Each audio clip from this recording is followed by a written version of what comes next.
Tatlong bagay lang ang kailangan mo para kumita ka dito sa TikTok. Una, dapat meron kang cellphone or any gadget. Pangalawa, dapat meron kang internet connection dahil at ang gagawin natin dito is purely online.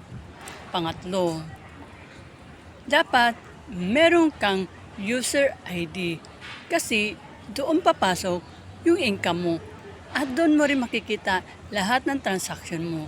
At dito hindi mo kailangan magbenta ng kung anong produkto at wala ka rin kutang hahabulin para kumita dito, na ang gagawin mo lang magre-reply sa local at international client at hindi mo kailangan na magaling ka mag-English or mag-Tagalog because script are provided, even the marketing tools provided na din.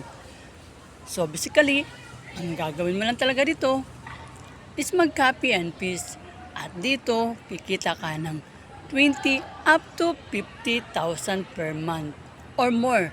Depende pa yan sa effort at oras na ibibigay mo dito. At ito, kagandahan, pwede ito sa mga OFW, senior citizens, empleyado, retired, at mga mami na naghahanap ng side hustle dito sa online na pwedeng gawin anytime, anywhere. Kung ikaw palaging baba dito sa TikTok at hindi naman kumikita, bakit hindi mo ito subukan?